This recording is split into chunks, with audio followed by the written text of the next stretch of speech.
DC chairman block बिलावर अशोक कुमार। अच्छा अशोक कुमार जी, जब हम बात करें आपकी ब्लॉक की, तो आपका ब्लॉक जो है बिलावर है जी जी। और जब हम डेवलपमेंट को लेकर बात करें तो किस किस्म का जो है विकास कार्य चल रहे हैं आपकी ब्लॉक में? मेरा ब्लॉक बिलावर है। मेरे ब्लॉक की 14 पंचायतें हैं और हमारे जो ब्लॉक में अभी जो काम पीछे हुए हैं वो 14 FC के भी हुए हैं, MG निरगा के भी हुए हैं। जो हमारे ब्लॉक के रिलेटेड काम है वो पूरे सही चल रहे हैं, पूरे काम सही चल रहे हैं। हमारे ब्लॉक की तरफ से जितने भी काम लगे हैं हम उन कामों को चेक करवा रहे हैं और सिस्टम से, जो सिस्टम है गवर्नमेंट का, और सिस्टम के हिसाब से हम काम को करवा रहे हैं। चेयरमैन साहब, जब बात करें हम कि पंचायतों को पूरी पावरें हैं और पूरे इख्तियार दिए गए हैं से, और 21 डिपार्टमेंट आपके अंडर काम कर रहे हैं, तो जो गवर्नमेंट की जो पॉलिसी है ये कहाँ तक सही है कि 21 डिपार्टमेंट आपके अंडर काम कर रहे हैं? क्या प्रैक्टिकली ये हो रहा है? नहीं, ये खाली ऐसे ही बोलने में है, प्रैक्टिकली ग्राउंड पर नहीं हो रहा है। पिछले दिनों में हमारे बैक टू विलेज प्रोग्राम हुआ तो हमारे इधर जो जितने भी डिपार्टमेंट 21 डिपार्टमेंट है, 21 डिपार्टमेंट के फ्रंटलाइन वर्कर इन्होंने पंचायतों को डिप्यूट किए हुए हैं। वो जब पीछे बैक टू विलेज प्रोग्राम हुआ तो उसमें मिले सभी, लेकिन उसके बाद कोई भी वर्कर किसी डिपार्टमेंट का हमारे पास नहीं है या किसी पंचायत के पास नहीं जाता है। वो पंचायतों में खाली उनके नाम दर्ज है कि वो फ्रंट लाइन वर्कर है। अभी तक हमारे पंचायतों में वो उसके बाद फिर कोई भी कभी नहीं आएगा।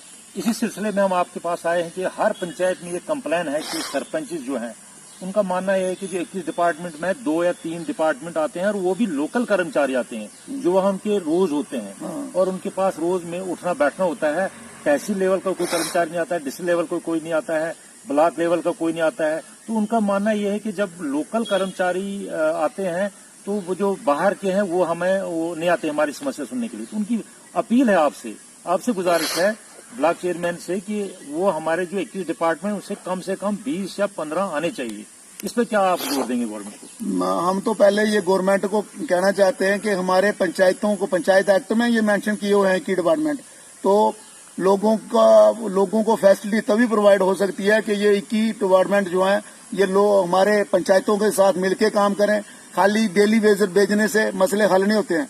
पंचायत में अगर कोई डेली वेजर भेज दिया, उसको क्या पता कि क्या लोगों की क्या डिमांड्स है, कैसे हल करनी है। ये कोई बड़ा अफसर आएगा, तहसील लेवल का अफसर आएगा, वो ही उस समस्या का हल कर सकता है। एक नॉर्मल डेली वेजर को क्या पता उसको अपनी नौकरी करनी है या उसको लोगों की समस्या हल करनी है।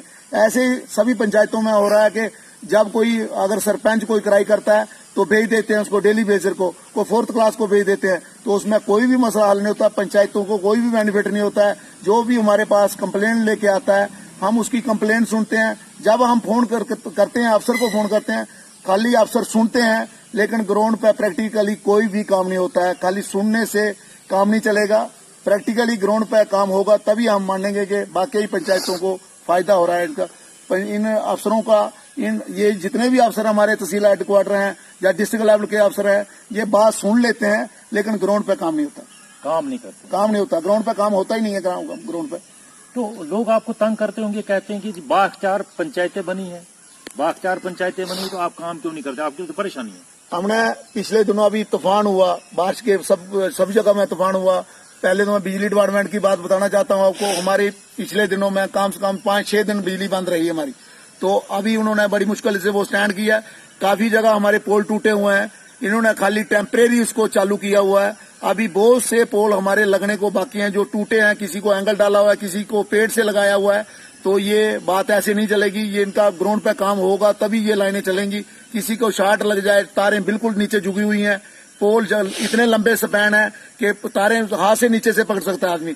मैंने 3-4 बार अपने AWD को बोला, एक्शन साहब को बोला, ये बोलते हैं हमारे पास पोल नहीं है, तो फिर कैसे काम चलेगा, किसको बोलेंगे। हमने DC साहब को भी बोला था, DC साहब ने एक्शन साहब को बोला था, एक्शन साहब ने बोला कि हमने 300 की रिक्वायरमेंट दी थी तो हमें 150 मिला। तो ऐसे बात नहीं चलेगी। कोई घर पे थोड़ा लगाएगा, जहाँ टूटा है वहीं लगेगा।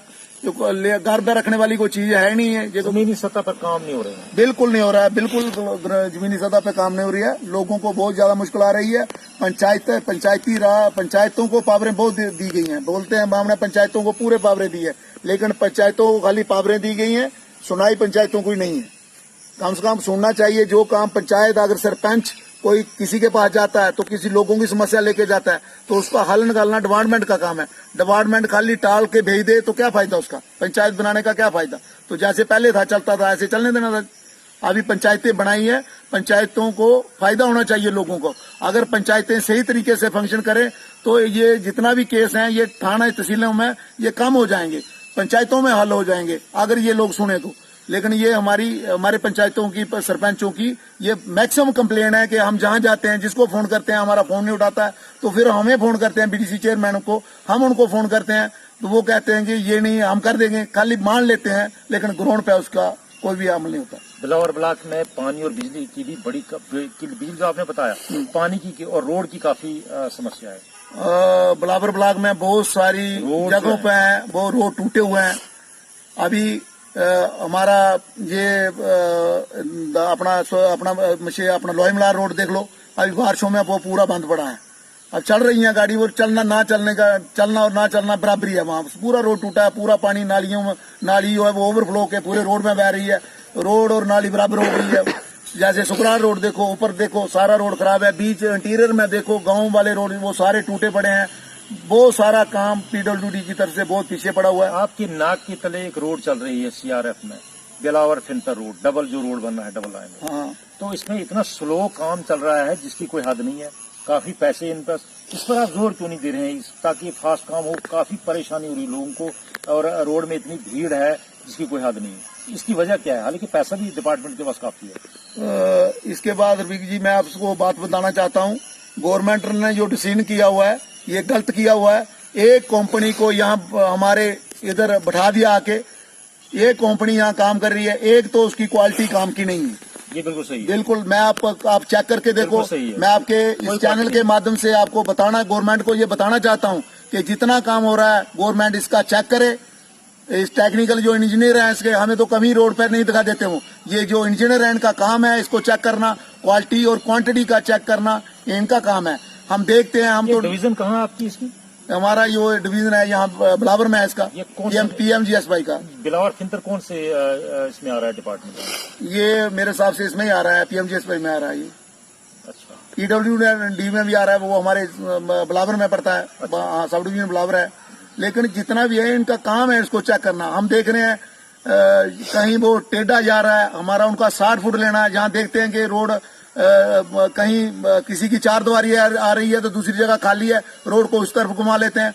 वो लोगों को ये नहीं है, बराबरी नहीं हो रही है। और एक RCC प्लम के लिए ड्रेन बनाई जा रही है, उसमें जो है तराई यानी पानी नहीं डाला जा रहा है, एक बार ही किया जा रहा है और बाद में कभी इसमें पानी नहीं देते हैं। ये भी बात राइट है, हम देखते हैं, हमने कभी पानी डालते हुए तराई करते उसको नहीं देखा है। अभी भी देखो उसका सैंपल भरा जाता है, जा सकता है, उसकी क्वालिटी नहीं है। एक आदमी को क्यों काम दे रहे हैं? ये गवर्नमेंट क्या सोच के एक आदमी को काम दे रही है? क्या फायदा है इसको गवर्नमेंट को एक आदमी को देने का? करोड़ों रुपए खर्च हो रहे हैं। मैं चाहता हूं कि मेरे बिलावर के जितने भी ठेकेदार हैं वो सारे पहले बैठे हुए हैं और इनसे बढ़िया काम कराने वाले हैं। जो उन्होंने काम कराए हुए हैं आज तक वो काम ग्राउंड पे वो चल रहे हैं, उनकी मनाज पूरी भी हो गई है तब भी वो काम चल रहे हैं। उसमें पुल हैं, दीवारें हैं, डंगे हैं, नालियां चल रही हैं। एक कंपनी को दे दिया कि ये स्टैंडर्ड का काम करेगी, कंपनी एक क्वालिटी का काम करेगी, हमें ग्राउंड पे नहीं दिखाई देता कि क्वालिटी का काम करेगी। आपको खुद इसमें स्कैंडल लग रहा है? हाँ बिल्कुल, मुझे तो साफ साफ दिखाई दे रहा है कि इसमें क्वालिटी है नहीं है। अपनी मनमानी करते हैं, कोई अगर जय बोलता है इनको तो जय की ये लोग नहीं मानते हैं। ये कौन सी दादागिरी है? ये दादागिरी नहीं होनी चाहिए ना। काम ये लोगों का है, लोगों को काम ये करके चले जाएंगे और हमारे लोग सफर करेंगे। ये कितनी रोड चलेगी? बहुत कम चलेगी फिर मेरे हिसाब से। जितना पानी बिलावर से आया, बिलावर से लेके पैंतर तक दोनों साइड नाली बनाई हुई है, लेकिन इन्होंने कहीं पानी का और विकास नहीं दिया हुआ। वो टोटल पानी बिलावर से लेके ये पैंतर नाले तक आएगा। जहां भी आएगा वहां से पूरा पानी आएगा तो किसी के घरों में जाए घुसेगा, किसी के रास्ता तोड़ देगा, किसी का नाली को ब्लॉक कर देगा। इसको पानी को दूसरे नाले में, देओल में एक हमारी जगह नाला पड़ता है, उधर से डाइवर्ट कर देते तो पानी दूसरा कहीं आधा वहां चला जाता और आधा जहां आ जाता। वो सारा पानी जो जितना भी है सारा फैंतर में, बिलावर से लेके सब दोनों साइड फैंतर में आ रहा है। वो नाली ज्यादा देर नहीं टिकेगी, एक तो उसमें लोगों को नुकसान होगा और लोगों को घरों में पानी घुसेगा और काम जो है नाली का वो सब स्टैंडर्ड है, क्वालिटी का काम नहीं हो रहा। आपकी भी नहीं सुनाई हो रही है? आप महकमे से बात करते हैं? हम महकमे से बात करते हैं, वो कहते हैं, मैंने उनको बोला कि इतना स्लो काम चल रहा है, 2 साल से ये काम चल रहा है।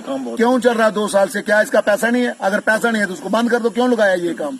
अगर काम करना है तो उसको फास्ट कीजिए। आए दिन डेली एक्सीडेंट होता है। और अक्सर जो बाइक पे चलते हैं या पैदल चले होते हैं उनके कपड़े गंदे हो जाते हैं, इतना गर्दा होता है, परेशानी होती है लोगों की। हमने तो बहुत बार बोला इन डिपार्टमेंट को, इन कंपनी वालों को बोला कि इस जो है इसको काम को फास्ट करो, तो वो बोलते हैं हम कर रहे हैं। ये बात खाली टरगाने वाली बात है, टरगालोजी है, ये नहीं करने चाहिए। अगर गवर्नमेंट को उसका पूरा ध्यान रखना चाहिए। रोड गवर्नमेंट पैसे खर्च रही है, ये पब्लिक के पैसे हैं, और सही क्वालिटी का काम होना चाहिए और सही तरीके का ग्राउंड पे काम होना चाहिए, वो नहीं हो रहा है। अच्छा, एक महकमा आपके अंडर और आता है, एग्रीकल्चर महकमा। गवर्नमेंट ऑफ इंडिया की स्कीम है कि किसान जो है डबल इनकम होनी चाहिए 2021-22 में। तो क्या एग्रीकल्चर महकमा आपके साथ मिला है, पंचायतों के साथ जुड़ा है? और जब भी इजलास करती है पंचायत तो क्या महकमा वहाँ पे जाता है, राई बाई महकमा जो एग्रीकल्चर वगैरह, हार्टिकल्चर वगैरह? काफी मैं पंचायतों में जाता हूं। मैं अपने पंचायतों में हमने इजलास लिए उनके, कहीं ये एग्रीकल्चर वाले मिलते हैं, मैक्सिमम मिलते हैं, लेकिन ग्राउंड पे इनकी प्रोग्रेस जो है वो इतनी अच्छी नहीं है। जैसे कि ये इनके पास स्कीमें आती हैं हमारे रूरल इलाके के लिए, ये उतना उनको बेनिफिट नहीं हो पाता है। ये जितनी स्कीमें हैं इनकी, ये देख लेते हैं अपना आदमी कौन है। मैं इनसे कोई डरने वाली बात नहीं करूंगा, इसे डर से मैं आपको ये बात नहीं आपको बताऊंगा। लोगों को इसका पूरा फायदा होना चाहिए। एग्रीकल्चर डिपार्टमेंट का जितना होना चाहिए उतना नहीं हो रहा है, कम हो रहा है। जितना फायदा होना चाहिए, जितनी गवर्नमेंट ऊपर से पैसा एग्रीकल्चर सेक्टर को दे रही है, एनिमल हस्बेंड्री को दे रही है, इतना लोगों को फायदा ग्राउंड पे नहीं हो रहा। क्योंकि जितने भी सीड, मैं आपको अपने प्रैक्टिकली बात बताना चाहता हूँ, किसी की सुनी सुनाई बात नहीं है। जो सीड इनके पास एग्रीकल्चर के पास आते हैं और जो हम सीड दुकान से खरीदते हैं, उसकी ग्रोथ और इसकी ग्रोथ में बहुत ज्यादा फर्क है। उसकी जो क्वालिटी है, इसकी क्वालिटी में बहुत फर्क है। क्वालिटी इनकी सेम होती है, लेकिन उसमें जो पैदावार है, वो पैदावार जो प्राइवेट दुकान से हम लेते हैं उसमें पैदावार ज्यादा होती है। जो ये एग्रीकल्चर का सीड है, इसमें पैदावार जो है बाकी जो हम दुकानदार से सीड लेते हैं उससे कम होती है। ये आपका मानना ये है कि जो सब्सिडेंट मटेरियल खरीदते हैं हम, सीड जो है, ये बिल्कुल क्लियर है। ये मैं प्रैक्टिकली मैंने खुद लगाया हुआ है। मैंने इनसे, हमने धान भी लिए हैं, इनसे तोरी भी ली हुई है, इनसे चरी बाजरा भी लिया हुआ है। जो क्वालिटी बाहर से मिलती है, इसी क्वालिटी का सेम क्वालिटी है। जो हम फसल बराबर लगाते हैं, इसकी ग्रोथ और उसकी ग्रोथ में बहुत फर्क है। अच्छा, और भी कोई सामान आता है जैसे पोलियो हाउस आते हैं या कोई और मटेरियल आता है किसानों के लिए, तो वो बाहर सस्ता मिलता है और वहाँ सब्सिडी के नाम पर वो महंगा पड़ता है। गवर्नमेंट, पहले तो मैं गवर्नमेंट को ये रिक्वेस्ट करूंगा कि इस डिपार्टमेंट को चेक करे, इस पर चेक रखे। जो हमारे इलाके में ये अफसर बैठाए हुए हैं, इन पर चेक रखे। लोगों के बीच अपनी जो इनकी स्कीमें हैं, वो लोगों को रूबरू कराए अपने स्कीमों के बारे में, तब जाके लोगों को पता चलेगा। मैंने एक बार बोला था, एक इनके पिछले एसडीओ साहब थे, उनको बोला था कि हर पंचायत की दीवार के बाहर आपकी स्कीमें का जो चार्ट है वो लगा होना चाहिए, ताकि लोगों को पता चले कि एग्रीकल्चर के पास ये स्कीम आई है, ये स्कीम आई है, और स्कीमों का लोगों को फायदा हो सके। लेकिन इन्होंने खाली हमारी बात सुनी और उस बात को अनसुना कर दिया। इनका फर्ज बनता है कि पंचायत, हर पंचायत घर के बाहर एक अपनी चार्ट लगाएं कि हमारे पास ये स्कीमें हैं, जिसको ये स्कीम का फायदा लेना है वो ले सकता है। तो ये इन्होंने नहीं किया है। वो एक जनून बात है कि इनके पास कौन कौन सी स्कीम है, तभी पता लोगों को चलेगा। ऐसे तो ये बताते नहीं है हमारे पास कौन कौन सी स्कीमें आई हैं, ये बिल्कुल नहीं बताते हैं। चलते चलते एडमिनिस्ट्रेशन के लिए आप क्या गुजारिश करना चाहेंगे महकमों के बारे में? मैं पहले तो अपने एडीसी बलावर को रिक्वेस्ट करना चाहता हूं कि जितने भी डिपार्टमेंट हैं, ये पंचायतों के साथ पूरा कोऑपरेट करें, तो तभी लोगों को बेनिफिट होगा। ऐसे लोग तो हमारी जान खाते हैं, हमारे घरों में आ जाते हैं। लोग कहते हैं कि आपको बहुत पावरें मिली हैं, बहुत पावरें मिली हैं, हमारा वो काम करो, वो काम करो। वो काम ग्राउंड पर नहीं हो पाता। इसलिए मैं अपनी एडमिनिस्ट्रेशन डिस्ट्रिक्ट कठुआ की एडमिनिस्ट्रेशन को, डिप्टी कमिश्नर कठुआ को रिक्वेस्ट करता हूं कि जितनी भी ये हमारे डिपार्टमेंट, 21 डिपार्टमेंट पंचायतों को दिए गए हैं, ये पंचायतों से मिलकर काम करें और पंचायतों की ये माने, तभी लोगों को बेनिफिट होगा। चलिए चेयरमैन साहब, आपसे बात करके बहुत अच्छा लगा, बहुत बहुत शुक्रिया। Thank you sir, thank you.